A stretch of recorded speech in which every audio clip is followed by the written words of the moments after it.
Hi, welcome to another episode of The Flow TV.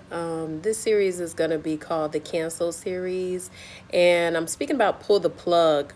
But the message or the word for this year, because every year we've had a word, whether it was don't react, don't respond, whether it was mind your business, do us right.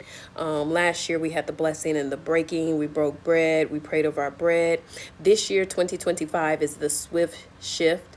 And that's where things will shift. They will shift swiftly, as God suggested that they do, because there are things that are happening, and we will continue to walk in the Lord and ask Him. He asked us to ask Him for direction, to be guided.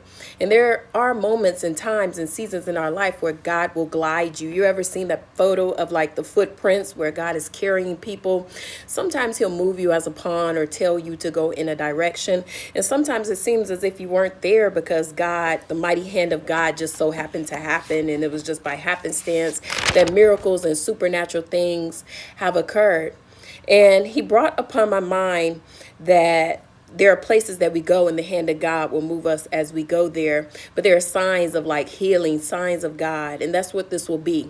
He said that this will be just as Isaiah 38:7. And this is the sign from the Lord to prove that He will do as He promised. Because sometimes He's doing things as He promised to do. And there are things that try to come as a hindrance or a blockage or a stoppage or bondage or a stronghold in seasons and times in our lives. Even in Hezekiah, when he had become ill, he went to seek out the Lord, and immediately God had turned the sundial back 10 steps. That was a sign of His healing, that God added 15 years of his life. If you know the sundial, it moves throughout the day as the sun moves in the direction that it moves. And as the shadow moves, it moves as like a clock. So He turned the hand of the clock. He turned time back for Hezekiah. So what much more will He not do for us? So as things change swiftly or time moves or whatever the case may be, in this particular situation, it just so happened to be healing, time, and supernatural miracles. Even scientists try to suggest, like, what did He do? Did He turn the hand back? Or did He do this? Did He do that? It's just what God decided to do at that time, in that moment, in that season, swiftly. Isaiah 38:4-8. This shall be the sign to you from the Lord, that the Lord will do this thing that He has promised. Behold, I will make the shadow cast by the declining of the sun on the dial of the house. Turn back 10 steps. So the sun turned back on the dial, the 10 steps by which it had declined.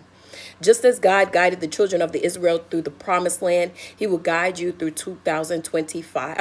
Through the promised land through 2025, as He did in Exodus. And it is imperative that we give our ear to God in 2025, that we know His voice, but not just to listen to it, that things will change right before our eyes quickly and shift, but to actually be obedient to it. Manna fell from heaven. There was a pillar of fire. There were a pillar of clouds. There were tablets written on. They split the Red Sea. God will do things in this year that will supply, provide, and save you in and out of season. So listen out for His voice to shift swiftly. Some stuff you will just have to give it the slip.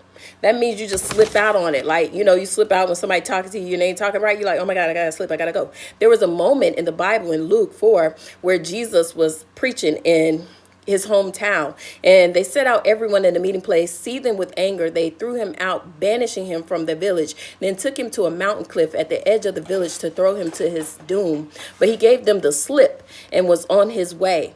He had just spoke His preaching, and He was telling them. Everybody was like in awe of amazement of what He had just said. But then He had said that they will eventually say, physician, heal yourself. Do in your hometown what you did in Capernaum, because they were expecting Him to be His God man in His hometown, but He was just Himself. And sometimes in the season when you're just yourself, you're going to have to switch quickly to your God man or your God season of who you are, who God sees you as who you truly are. Because sometimes we're brought up as a specific person, but then we grow in stature, we grow in our Christianity, we grow in our walk. And God is with us and God is us. We become one with the Lord. And as we do that, things will shift swiftly because supernatural, miraculous powers are happening. Healing is happening. God is taking place. Much love. Be blessed. God's love.